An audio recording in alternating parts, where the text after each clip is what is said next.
Welcome to the Hobby Jogger Podcast, where elite athletes and ham and eggers lace up their stories. We explore the common ground that running creates, from the world-class runner to the hobbyist hitting the pavement, trail, or treadmill. Expect a blend of inspiration, laughter, and the shared joy that makes every step count. Join us on this journey where every run is a story worth sharing.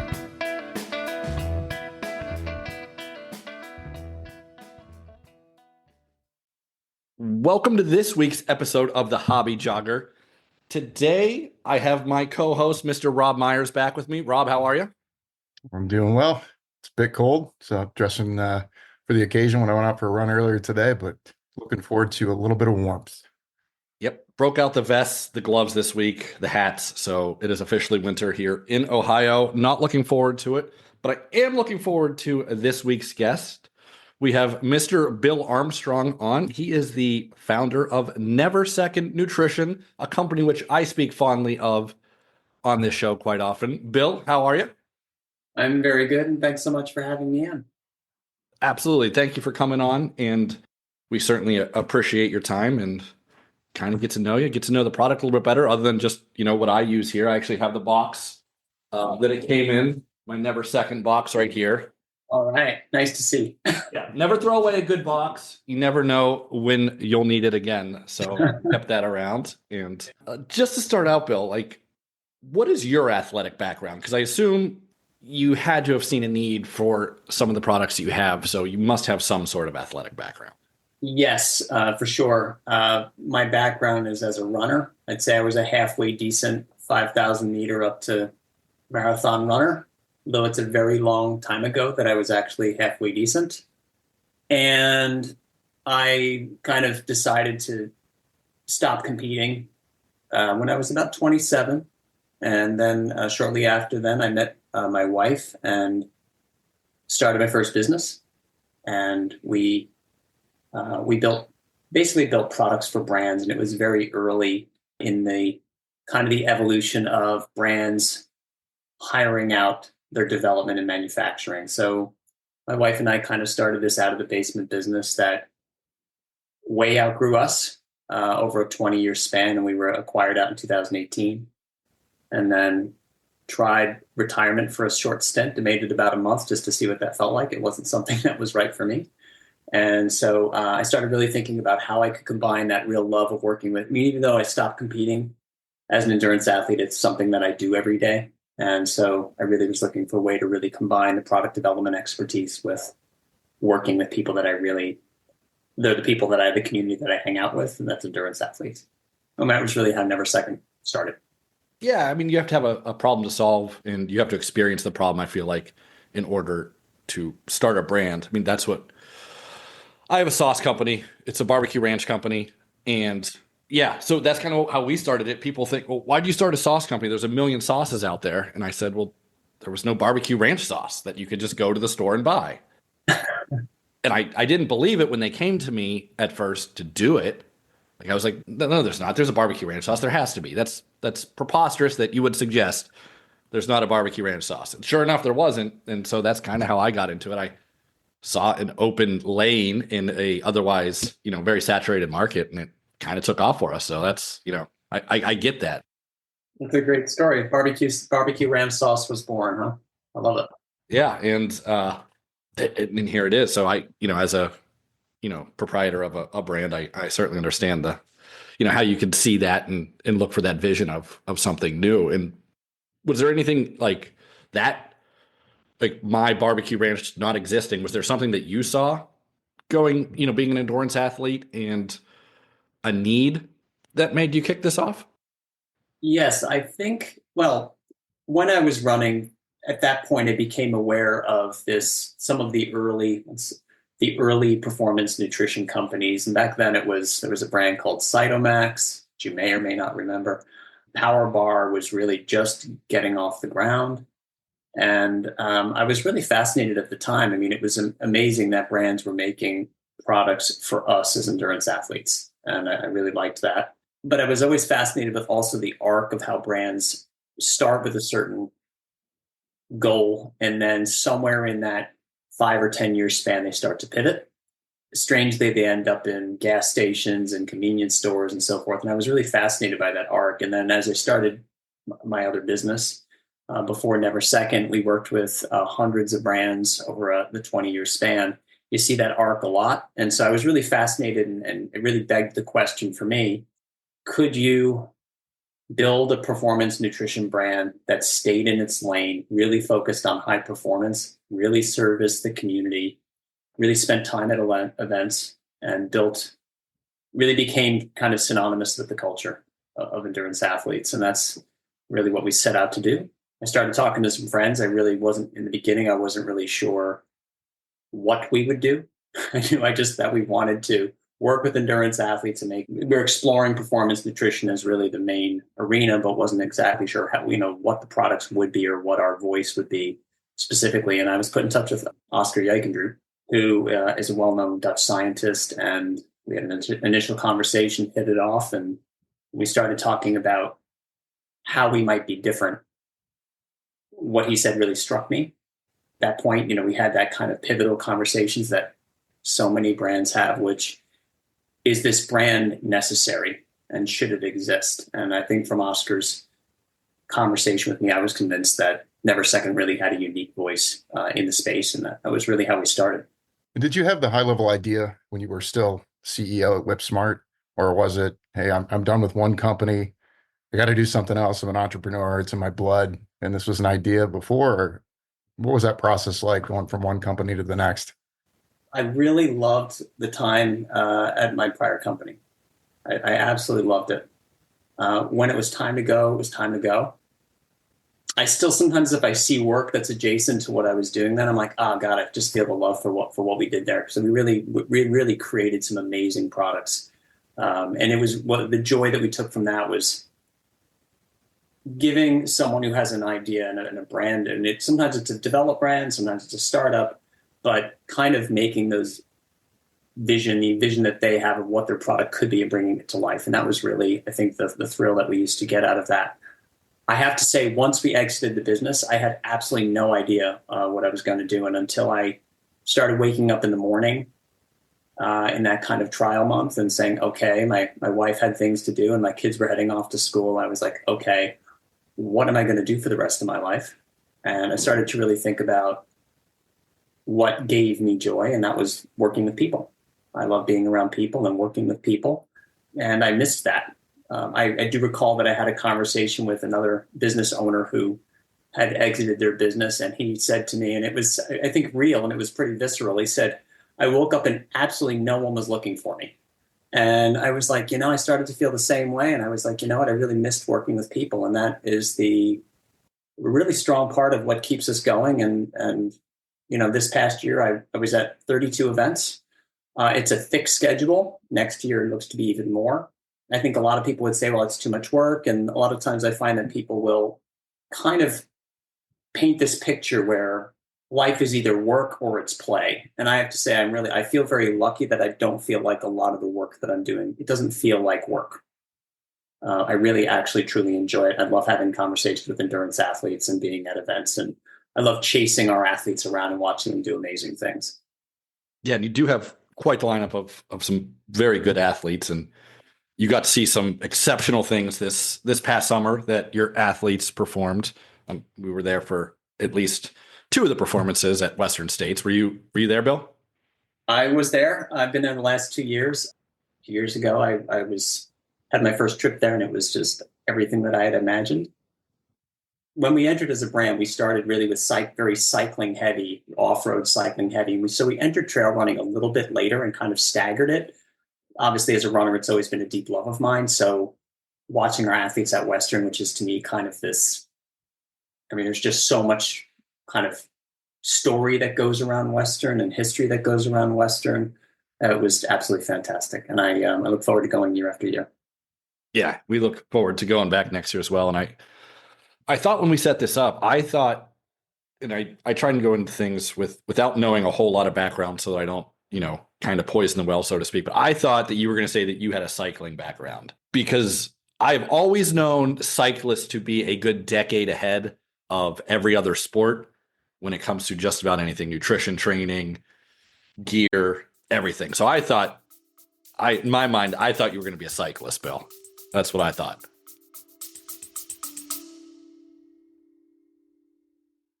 Hey folks, if you're loving the stories, tips, and laughs we're dishing out, make sure you don't miss an episode. Hit that subscribe button so you're the first to know when a new episode drops. And hey, if you've got a second, why not leave us a review? Your feedback helps us improve and keeps this running community growing. Lace up, hit subscribe, and let's get back into the show. They definitely are a great learning route. I cycle as a complete amateur.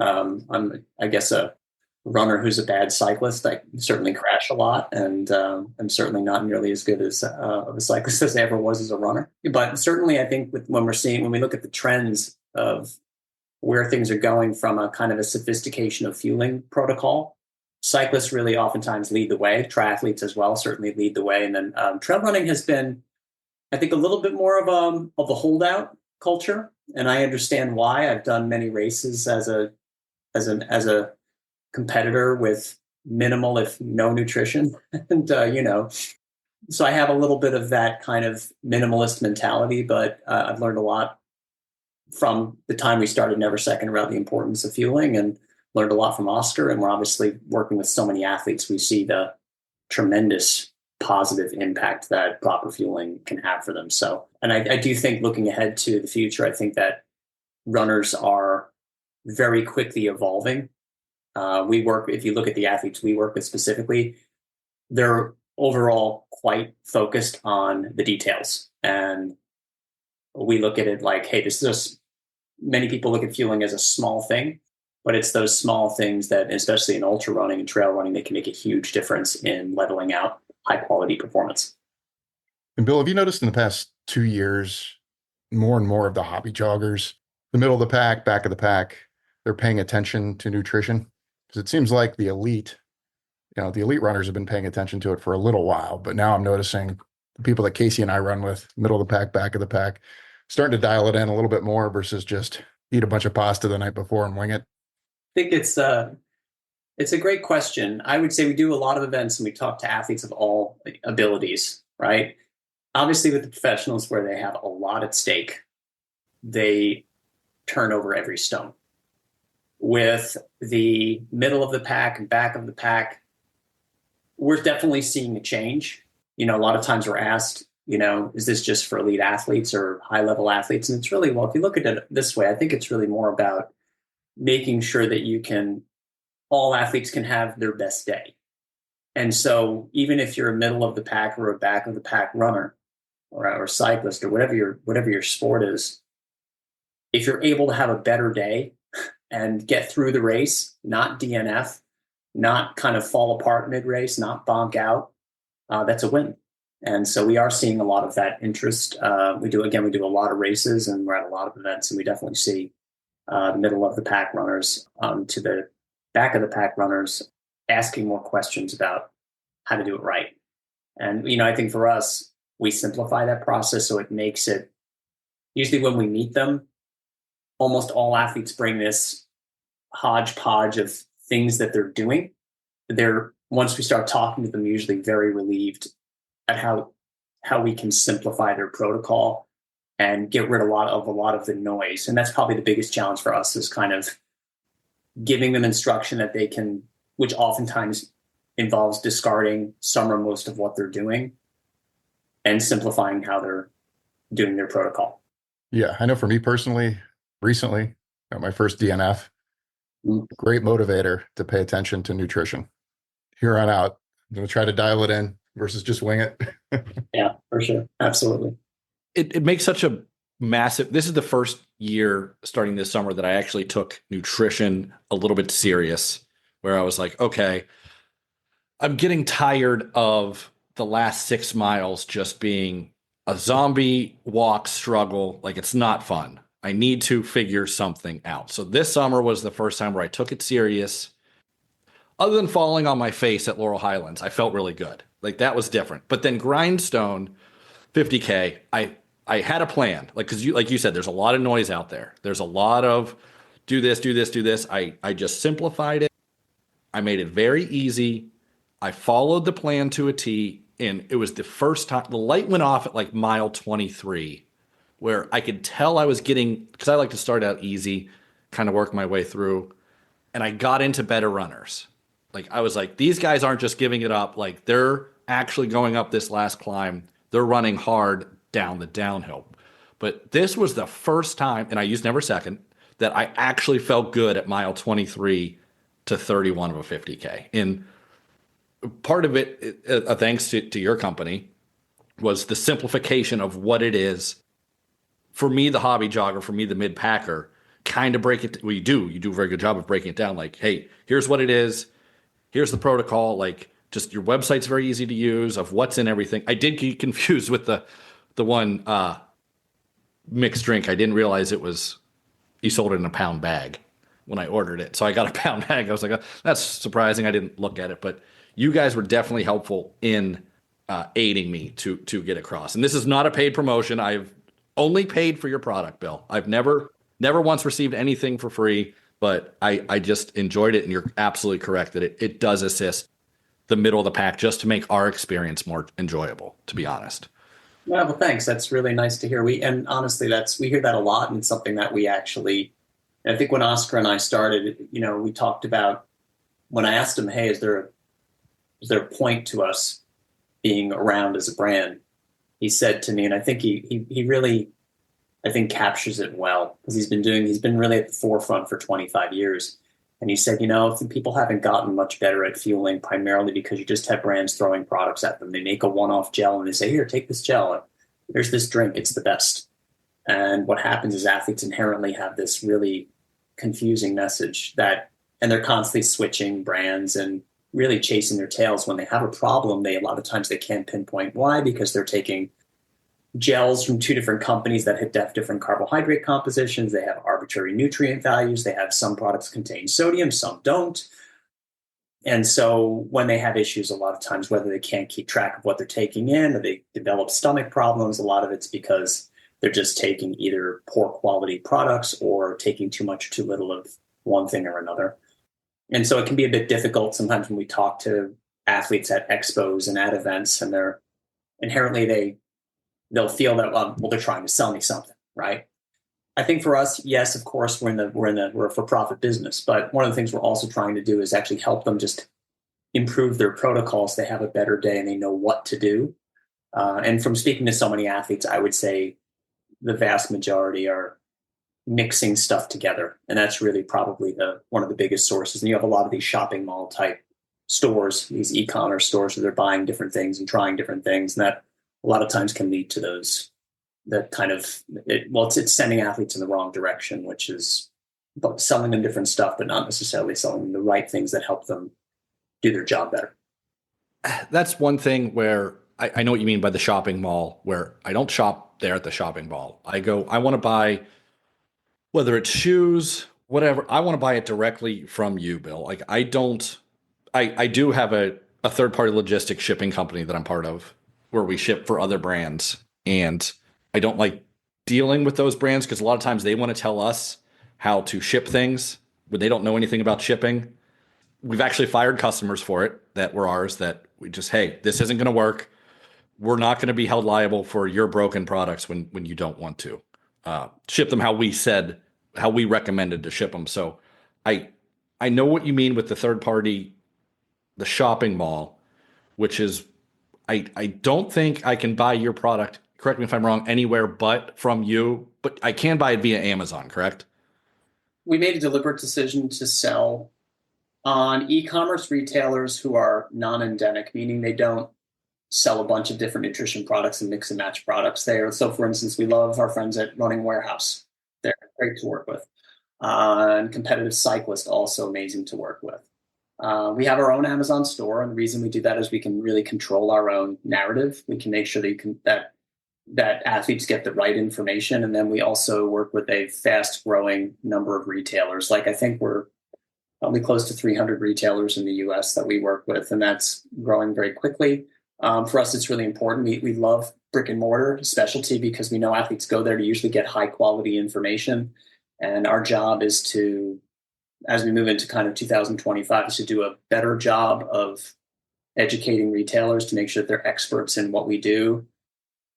And that's really our goal. So we to answer your question, we're believe in brick and mortar specialty retailer, certain e-commerce retailers that are really understand and want to understand what we're doing, and then our own shop, and then our Amazon store. As we move into 2025, we're really expanding.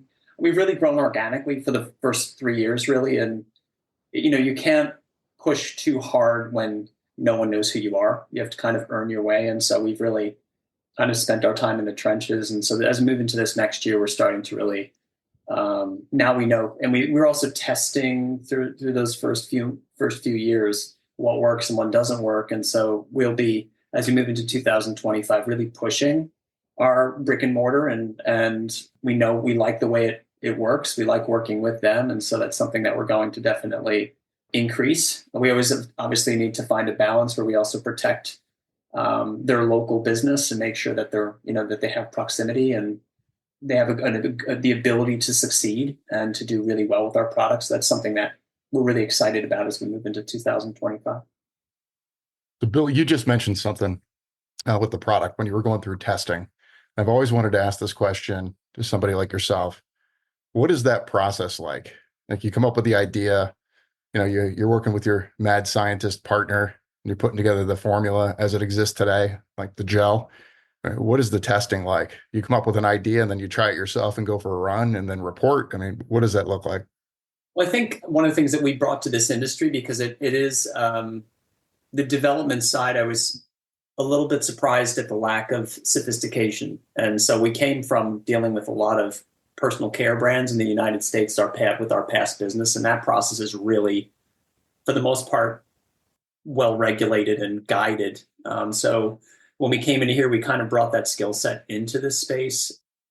So I think the marriage of working with Oscar as our scientist, and then my wife and I as the product developers, is really the key to our success. I mean, I think we make really good products, and I'm saying that humbly. I think that's the one thing we focus on, is make really great products. One thing I learned from my past business was never launch something that's bad. Because if you do it, first of all, you get the immediate reaction, which is you get beaten up by the consumers who are using it. But then it's also very hard to fix it and kind of change it and evolve it. Now, as a brand, we came in with, okay, we want to always take criticism and always get better.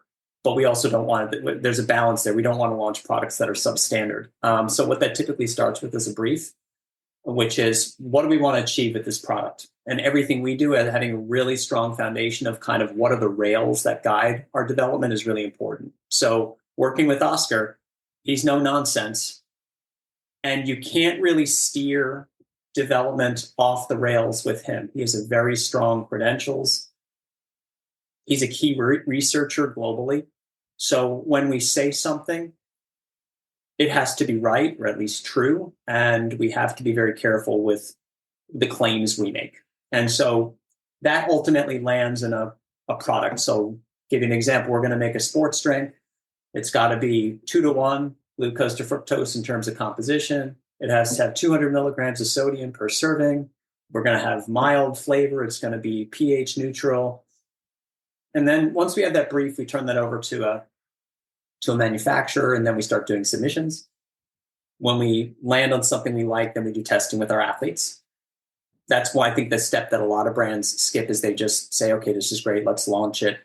And sometimes there's some blind spots, and they can be really pretty brutal. Like, you may think something is okay, and yet it gives people stomach problems. And then you launch it in the market, and you have a lot of unhappy consumers. And for us, we're pretty sure once we launch something that the chances of launching something that is not good or going to be problematic is super low. And if we don't like something, then we just won't launch it. And hopefully that gives you a good understanding of how we do our thing. It starts the brief. You get your submissions, you make sure that all the nutritional criteria are met. And then, of course, we make sure that our claims are all met too. Like, for instance, if we're saying it's 30 grams of carbohydrate in the gel, it had better be 30 grams of carbohydrate or greater within a small percentage. And if we're playing 200 milligrams of sodium, it's got to be very close to 200 milligrams of sodium plus or minus. And that's so managing those tolerances is also part of building a successful product. Well, if you need a couple hobby joggers to do any testing, just let us know. We would love that. We have some new products we're launching in January. So we have some submissions that are kind of our final ones, and we'd love to have you guys try them out.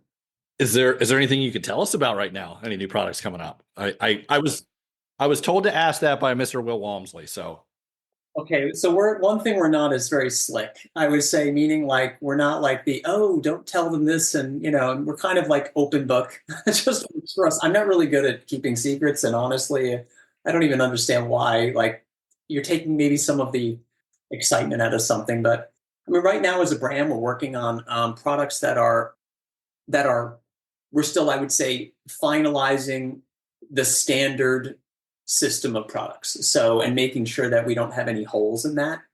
So in 2024, we launched our S200, which is a sodium booster. And the reason we did that is to allow athletes to personalize the sodium level in our drink mix. Is because we had cases where an athlete, for instance, was a heavy sodium sweater and super crusty, salty sweater, and they needed more sodium. And our drink mixes they didn't have we build them down the middle of what your average person needs. And then this sodium booster allows those heavier sodium sweaters to, again, increase that sodium level and personalize their mix. Likewise, you can also do it with our C90, where you can add the S200 if you wanted to build a 600 milligrams of sodium per serving instead of 200. You can add a couple capfuls, and you've got a personalized product. what you just said there, Bill, I think is something that a lot of people overlook when it comes to their performance is the sodium intake. Because me, David, the producer, and Will Walmsley, with another company, we went to the University of Akron. We did a sweat test. And prior to that, I would have told you that I was a very low sodium, very low sweater. We did the test, and the results came back the exact opposite. This was last winter that we did this. So that was another thing that I kind of built on, and I know Will did as well, with this sodium assist. So how early on did you guys figure out that as a, I guess, common issue of athletes? Was that something that you learned through people doing sweat testing a lot? I mean, Oscar always goes back to research and numbers. He always goes back to statistics. And early on, he said, look, there's a small percentage of athletes that are heavy sodium sweaters. And I said, well, how much? And he said, well, it varies depending on who you talk to. But let's say anywhere between typically 3 and 5% is generally understood to be true. The solution for us was build a product that at its baseline delivers 200 milligrams per 30 grams of carbohydrates, so that if you're at those higher intakes of like 90 grams an hour, you're going to have 600 milligrams of sodium, which is a good down the middle range that satisfies most athletes. And it's all important to remember, we all have sodium reserves. So that has to be considered when we think about how much sodium should be in the products. And then also that more isn't always better. And I think one of the problems that we have and challenges that we have as a brand is all of these athletes who are competitive at everything, and more is typically the answer of more is better with everything. And so they're like, I can take more carbohydrate. I need tons of salt. And their answer is check a box by taking a giant pile of sodium. That a lot of times that's not the right answer either. So we developed kind of down the middle, and then the S200 sodium booster allows you to manipulate the sodium level. So which, if you compare it with, let's say, a lifestyle drink mix like LMNT, which a lot of athletes take, that has 1,000 milligrams of sodium per serving, our S200 allows you to incrementally increase the sodium level in the drink mix. So if you're at 600 and you want to bring it up to 1,000, you add 2 capfuls and you're done. It's just, I would say, a solution that allows for a much more specific level of personalization. We always knew we needed to build this product to kind of satisfy that small percentage of athletes. And at the same time, there's an education opportunity to talk about the importance of knowing what your sodium loss rate actually is. And a lot of athletes, to your point, think they're really salty or really sweaty, and they turn out to be not as what they thought. And the vice versa happens too, where they think they may not be in there. They may need more sodium supplementation. Yeah, I think that was a big game changer for me personally. So thanks to your company for, kind of making a product that assists there. So get your sweat tested helps. It's something that we're actually trying to figure out. Like, how do we, like, we work with a lot of athletes on that, and there's a lot of different types of tests that you can do, and getting an accurate number isn't usually a one-off. It usually takes multiple tests over a period of time. And so, again, there's another educational opportunity. And Oscar has some great blogs that we're working on that really try and help educate athletes around the nuance around that. It's like, not just do this or do that. It's kind of like, here are your options and choose what's right for you. It's always like, put the information out there, and some folks will want to absorb it and listen and learn from it. And other folks are going to say, look, I don't have enough stake in the game to care about this, and I'm fine. And then other folks want an easier solution. Our job is just to kind of give the information and lay it out as a kind of a take it or leave it type of approach, which I think we're comfortable with. Yeah, I'm definitely going to read the blog, because I am guilty of eating a big pile of salt and trying to be proactive and avoid all the bad things that happen out on the trail. Cramping is usually what a lot of athletes suffer from, right? And that's, sodium is usually their answer. Yeah. One product, I guess, talking about evolving products here, that I was blown away with at Western States. And I don't know that anyone else has this product. Correct me if I'm wrong. I had never heard of it or have seen it, but the Neversecond ice gel. Okay. That was something brand new to me. So who came up with that? I'd say Oscar and I did. I Okay. mean, we started early on with World Tour teams where he had been buying this from an ice cream company, because Oscar also is the nutritionist for World Tour teams and cycling. And so it was just kind of like one-off projects that would come up every summer for World Tour teams. Mm-hmm. We started thinking, well, is there a commercial reason to do this? We were then started providing them to our World Tour team partners as a product that we built for the purpose of serving that need. And it's one of these things that when we launched it, there's, I think we always feel very, I guess, how we feel it's important to educate athletes around how to use something right, so they have a good outcome. Yeah. Of course, all the concerns came up. We're like, well, this is not necessarily, if you take it out for a 3-hour run, it's not staying cold for 3 hours. It's a product that's meant to be consumed pretty much right away in races to drive down core temperature and to provide energy and electrolyte. So, we launched it. It's definitely a niche product. We don't sell a lot of it, that's for sure. It's really a product that every summer comes up, and it has a very specific audience that's looking for it. The challenge is that you really need someone who can give you encore support to really get the most out of it, to keep it cold before they give it to you. We honestly see, and one of the things that we're thinking about is using the ice gels in more of kind of like court sports or field sports, where, if you look at like the number of high school football players that have heat stroke every year in the US and around the world, soccer players and so forth, we look at what could the ice gel potentially give them in terms of prevention of hospitalization or worse. Guessing you're going to see sales spike early June for that product after last year. I know I was crewing for Simone Gosselin, and that's where I first got the product. Where I saw it, I was like, holy shit, that is a really good idea. Like, how I'm in this kind of industry, I couldn't have freezing it, because it's, in the summertime here in the Northeast, it's excruciatingly hot as well. But it's like, I couldn't have come up with, a frozen product to put out there. So I thought that was just a very simple solution to heat mitigation out there, that you're cooling the core, and, you could dump as much ice as you want on you. But if you can actually help by cooling the core as well, two-pronged approach.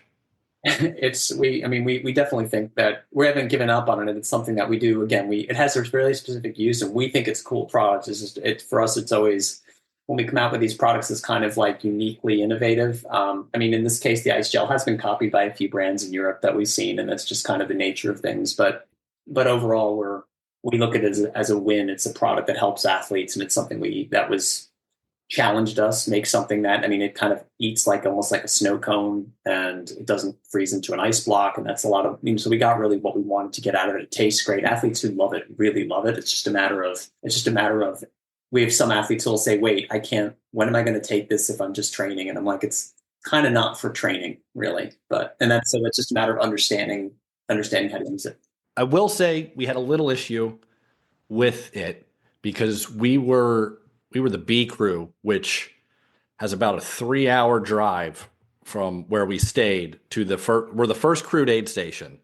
So it was not completely frozen when we got there because it's a long, we had it in the cooler. So it's a long drive up the mountains, but it wasn't hot yet. So it didn't really matter, but it was used on the other side at Robinson Flat.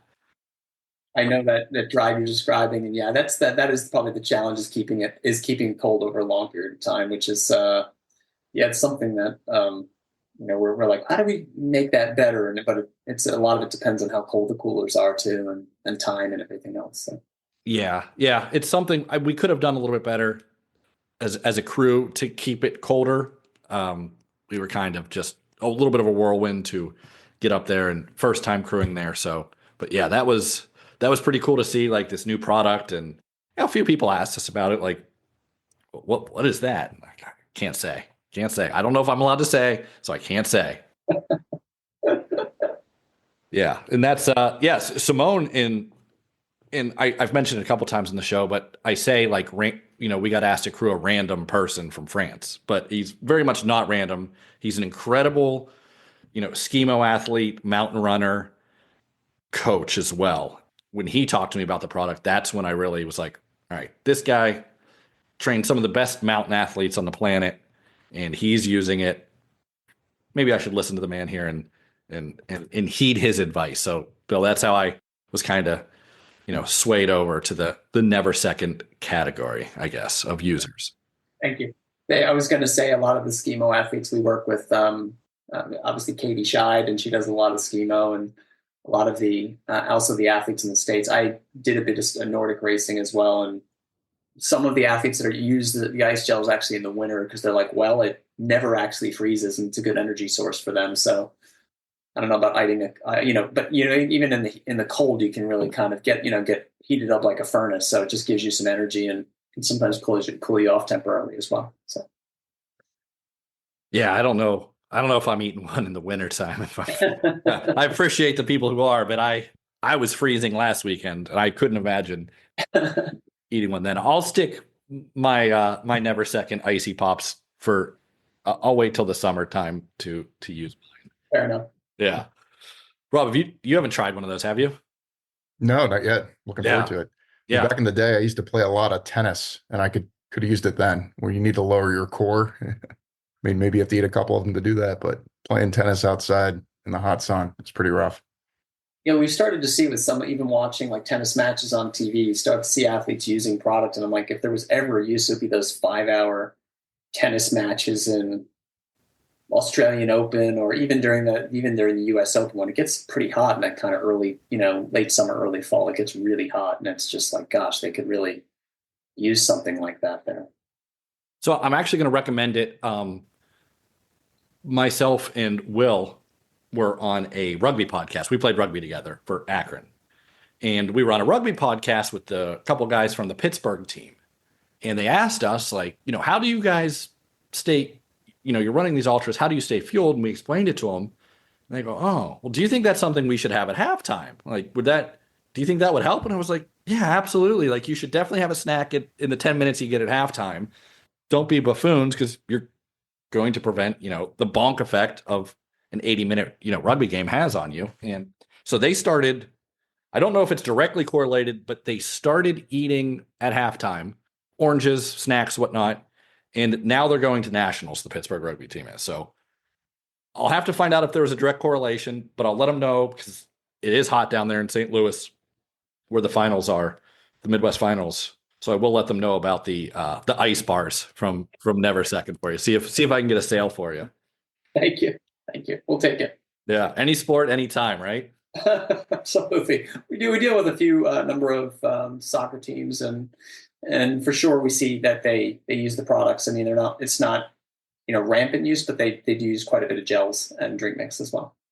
Yeah, and that was not a thing when I played. I imagine now everything is so optimized, and the nutritionists have probably got a hold of them that yeah, they're probably using your drink. They're probably, hey, maybe the ice gels on the hot day when they go into the locker room. You got a freezer right there.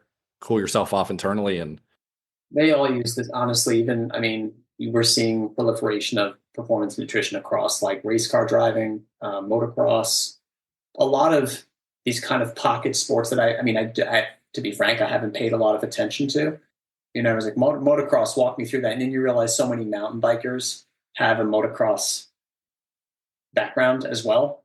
So, and I didn't even know there was a correlation, but a lot of them come from the world of two-wheeled toys, right? yeah, But yeah, we work with a number of motocross athletes and coaches, and it was really one of those kind of unexpected relationships that we have. It's worked out really well. yeah, that's one I wouldn't have put, like eating a gel in a motocross race. Jeremy McGrath, that was my guy back in the day. I don't know. You remember him, Rob? Jeremy McGrath, king of the I remember the name. Yeah. Yeah. Yeah. But I guess I never would have put that. It's funny how when you come up with a product that it just blows up and expands to all realms of the sports world. And Yeah, I mean, they really describe it as there's kind of an endurance element to it, and it's long suffering in brutal heat, and so they're just looking at and they're trying to keep their focus and concentration in the cars and so forth, and so this is just it's something that again we didn't really, yeah, I wasn't really looking at it, but it's definitely something that we see more and more of. And then to your point about everything getting more optimized, for sure, we're seeing that change and that evolution happening across all sports, and certainly trail running it's great to see, and it's something we're seeing a very quick change that we're seeing in the sport.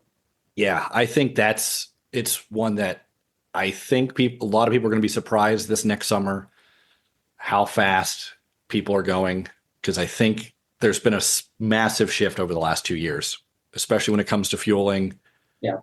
heat mitigation, things like that. Especially Western states, I think it's going to be exciting. It's going to be awesome. But I think people are really going to be surprised because just from being out there and noticing and just looking and trying to learn, there was a massive shift that I saw when it came to the in-race fueling and different things people were doing, trying out. And I think they're going to start to just increasingly perfect it and get better and better. Like I know one of your athletes, Jim Walmsley, he's always looking for something, building the next thing. So, and those guys are trying to catch him, and they're watching for sure what he's doing, as we saw out there at Western States. So, Yeah, I can't agree more. We're definitely seeing that. Jim, working with Jim, working with, Katie, as are the two runners that we really started with. I think the real connection was their focus on the details. I mean, they're both, I can kindly say a little bit nerdy about stuff, and it makes, I mean, the other day I was talking with Katie about our new unflavored gel that we're launching, and we were talking, and she really tried it. It wasn't like just send it to me and we'll check it out. She's like, is it coming? And it arrived, and she's like, I just wanted to let you know she tested it immediately and she gave us feedback. And same with Jim. And it's something that, for us, it makes us happy that they're actually really looking forward to this, because they see it as a means of for them, and especially with the duration of what they're doing, the longer the sport gets, the more that imperfections in the fueling protocol can have big results. So if you're out for 2 hours, for instance, very little can go wrong. But if you're out for 20 hours, a lot can go wrong with it just being a little bit off on something. So, Jim is quite selective about what he does, and so is Katie, and the rest of our athletes for that matter. All of them have that in common. We work in cycling with Keegan Swenson, Sophia Villafon, Russell Finsterwald. We're going to be working with Matt Beers in the next month or so. All of them are pretty nerdy about their nutrition. yeah, and you need to be, because there's a lot to consume. And I don't know, I've never met Katie Scheid personally, so that's why I don't. But incredible summer that she had, one of the best in trail running history, winning Western States and UTMB. 8 weeks later, no easy feat, and part of that has to come with nutrition and the recovery from the event. That's another question I had for you. Is that a product you have looked into it, Neversecond, like a recovery drink, a recovery. We do. I mean, and just a comment shortly on Katie. Katie, I would agree. She's had an incredible year. She's one of those rare breed athletes that no one knows how good she can be.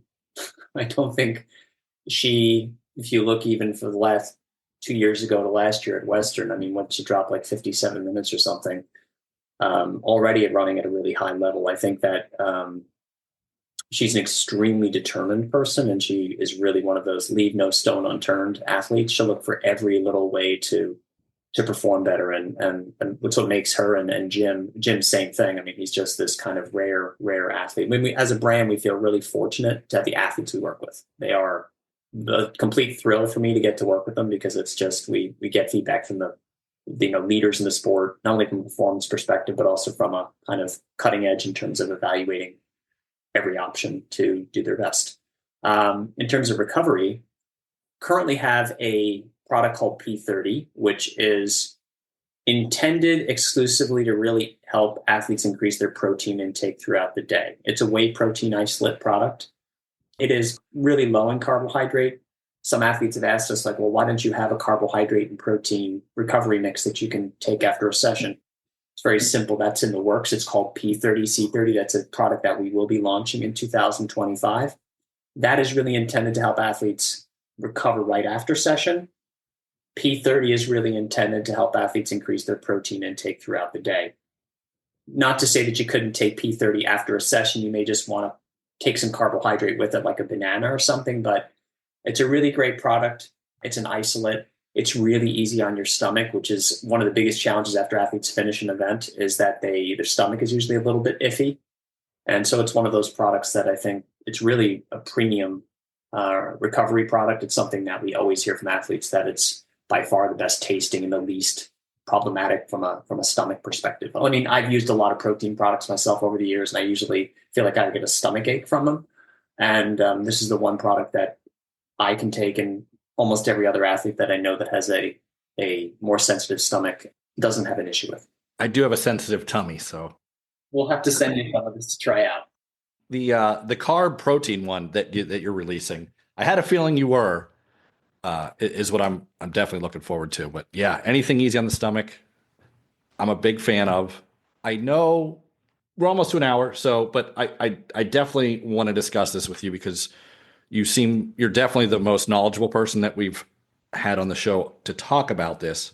But the use of sodium bicarbonate by athletes now. A lot of people don't know this, but that is a product that has been used in the horse race industry for decades and decades, like going back to the 50s. Now I'm starting to see I grew up in around that world as a kid.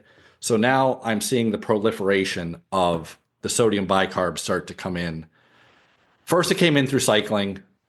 I have a friend who used to use it. He was an Olympic cyclist, but I'm starting to now see it in the trail running, the marathon world. And I know some other sports have started to get into the sodium bicarb.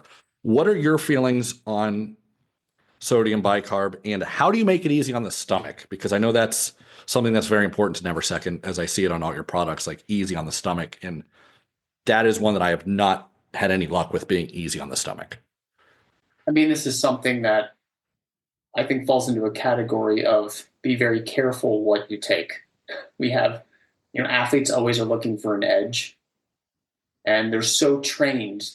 It's funny, when I met Oscar for the first time, we were talking about, like, what's the most important thing for athletes? And he said, unfortunately, so many of them are trained at, they'll take like 40 supplements. They're taking all sorts of things to kind of top off and max out everything. And he said, most of it's just nonsense and doesn't do anything. And he said, we really focus on getting good macros in their diet and sleeping on the same mattress every day. So simple things that you were like, it's not a very sexy conversation. There's no miracle there. And, when you look at what we make as a brand, it's, I would say, simple staples that service very specific purpose.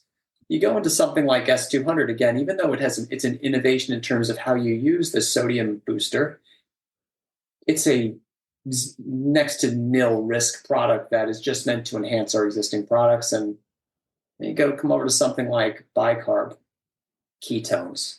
I'll stick with bicarb to start. Yeah. There are so many athletes who will say, okay, this is going to make me better. And that's the flat statement. It's an oversimplification. They'll buy it and use it for the first time on a race. They have a really bad result. And it's this idea, and we even have it with our stuff. I've had athletes try and be like, oh, hey, I want to see if my shipment is going to arrive before my race. And I'm like, looking at your record, you've never bought from us before. And they're like, oh, yeah, I'm saving the good stuff for race day. And I'm like, well, okay. As risk goes, our product is as low as it gets, but you need to train your gut. Now move over to bicarb. It's a higher risk product. A lot of athletes develop GI problems from it. A lot of times it can derail a good race. If you hadn't taken it and you had just stuck to a good fueling protocol, you could have a great race and it can really do you in. And so it's definitely high risk. I mean, it's one of those, I think Oscar is probably the better person to speak about how to guide athletes around it. But from our perspective, I just constantly hear athletes complain about, I had a bad race because I took some bicarb. Yes, you can take it out of the box, your Arm and Hammer. It's one of those kind of like, was it worth the risk products, especially if it's expensive, which I know some of the commercial bicarb products are pretty expensive and are relatively unnecessary, and the risk just outweighs the benefit. So it's not worth taking. It's kind of like ketones. We're doing our research around innovation products for Neversecond. And one of the things we're always, that fine line of caution is we have to always look at the clinical data, look at the research studies and say, okay, if we're going to launch something, we never want to be accused of launching unnecessary junk that people don't need. And I'm not saying bicarb is that. I'm just saying it's misused more often than not. And so it becomes a product that you have to ask yourself, is it worth taking? You probably don't launch it because honestly, if you have to educate people that much and they're not going to pay attention to the education, the last thing I'd want to get is a bunch of irate phone calls from someone saying, you made me throw up, you gave me diarrhea, you ruined my race. I wouldn't want to be involved with that kind of feedback. To me, it's just not worth doing because you really can ruin your athlete relationships with that. For me, I won't use it just because I know the risk benefit of bicarb, and the risk is up here and the benefit, not much. There's not a whole lot you're going to get from sodium. If you're in a sprint event under 400 meters, yeah, you have a lactate buffer and it makes sense to me, but I don't think for ultras, because of the stomach issues, that it is, I'll never use it, but I just kind of wanted to get your take on it. And I know, and I'm glad you said that you need studies, science to back up a product, because that is, I hate when I see people peddling stuff that I know there isn't good science behind. And you touched on the ketones. We've talked about it. We had a nutritionist on. We talked about it. It makes sense in theory to me that it would work, but until I see studies done over a range of people who aren't paying for the studies, it's not something that, as a mid-pack hobby jogger, that I would ever invest in. Because Stick to the products that stick to Neversecond. You have a very sensitive stomach. Everyone knows that, Casey. So yes, let's not take any risks here, right? We Yeah. need you healthy. But to try something new, Rob, I do need there to be science behind it, and it has to be, not black magic or snake oil that I'm going to consume. So yeah, I'm glad to hear that from Bill. And I think Oscar said to me early on, he said to me, and I think it really meant a lot. He said to me, you can work really hard as a brand building, and I've seen this in my past life too, building credibility. You go and you make a real flop of a product that can cause a lot of athletes problems. It's pretty brutal on social media too.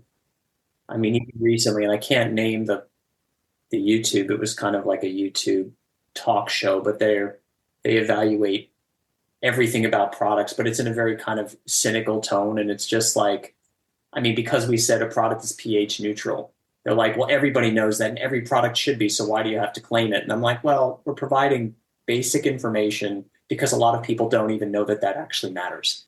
These are deliberate decisions, but there wasn't even a discussion around the attack, if you will. And it was kind of I guess as things go, I mean, I looked at it and I was like, you don't know me and you don't know what we're doing.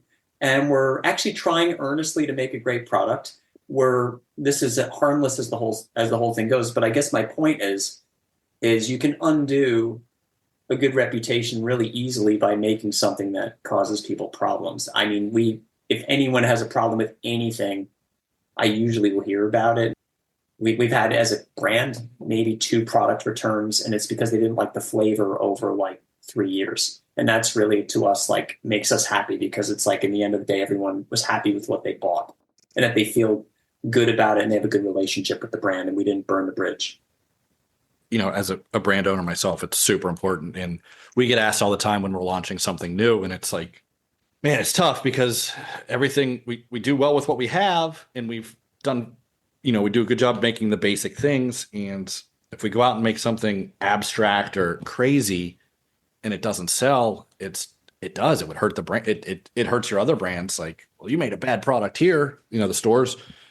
So I certainly get it, and glad to hear your thoughts on the bicarb, because it's pretty much in line with exactly what I think. That, yeah, risk benefit, you got to do an analysis of it. And I would hate for an athlete to try it for the first time in a race, because it's probably not going to go well for your stomach. You definitely need to train your stomach on it. So some of the stomachs are iffy in ultras too. I mean, honestly, the number of people, even with a good fueling plan, that have stomach problems. So you're already at the extreme of what, most of them will say, I'm good for 6 hours, 8 hours. You go into 12 to 20 hours, you're out a really long time. Most athletes will have stomach problems at some point, and you're just increasing the chance dramatically of having some unexpected problems mid-race. And that's just, I would hate that to be in the middle of, at hour 13 or hour 14 or something, and start to develop, when you start having problems, you're paying a heavy price, because for instance, it forces you to DNF, which I saw a lot of athletes, it unfortunately happens. They're quite late in a very long race. I can't think of anything more discouraging than getting like 80% through an ultra and dropping out. Because you're paying a price physically, you've got to recover. Yeah, I think, minimize the risk if you can. That's really what ultra running is minimizing all the risks that you can, and minimizing the blowups as best you can, getting through it. That's number one goal for almost all of us, except for the guys at the top, is just to finish. Right, Rob? Just finish. And it's the worst feeling in the world, that I can't continue, or I can't continue at my best just because my stomach's upset. Like, you're not sick, you don't have the flu, and then it's your fault, right? I mean, you got to dial that in, do the math. I mean, did you guys watch? I know it's a different sport, but switching over to Kona, did you see a lot of what goes on? And again, another lesson from Oscar, just in our conversations, he's like, so many of the problems that are out there are fueling problems. It's either like bonking. You saw some throwing up during Kona. You saw sideways walking into a urinal, complete disorientation from gross dehydration. You see a lot of these things. And that's at the professional level, where these guys actually know what they're doing in this extreme heat of Kona, and just a lot of variables. And it really undid a lot of really great races. I mean, I would never take anything away from Laidlow on his like heroic effort through the bike. That was just incredible. I was glued, like everyone was, to the TV set all day watching that performance. And I love that he puts it out there. Actually, I think it's great watching him. Just like, he put it all out there to really push everybody and make it a crazy fast pace, and to see what was possible, which I thought was really great. But it also just shows how kind of unforgiving in those conditions, when you're at that level, like, it can really, there's a fine line between winning and something less. Yeah, you're walking the razor's edge for a large portion of those races, and doesn't take much to knock you off of them. It does not take much to do that. So, yeah, Bill, I certainly appreciate you coming on, taking your time, and talking to us about Neversecond and some of the products you have. So we just want to thank you again, and wish you all the best. We're going to get Rob. Rob, you're ordering Neversecond for canyons, so we're changing it up. We're going to get you through the canyons on Neversecond, Rob. That's what we're doing. Well, I'm going to take it before canyons, right? So I have at least a month to get used to it, so my stomach knows what's going on. I don't get sick. Yeah. Gonna do the right thing. So, Bill, where can our listeners find you?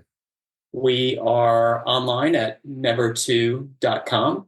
We also have our own Amazon store. A lot of our customers use Amazon for faster access to our products. There are warehouses all around the country. We're in roughly 300-ish brick and mortar retailers around the country. You can find most of them on our website. And then we're also at Running Warehouse and Competitive Cyclist. Instagram handle? Instagram is never.second. Thanks for tuning in to another episode of The Hobby Jogger. We hope you've enjoyed our conversation today. And if you liked what you heard, don't forget to subscribe and leave a review on your favorite podcast platform. Your support keeps us moving forward. Until next time, keep those feet moving and enjoy the mile.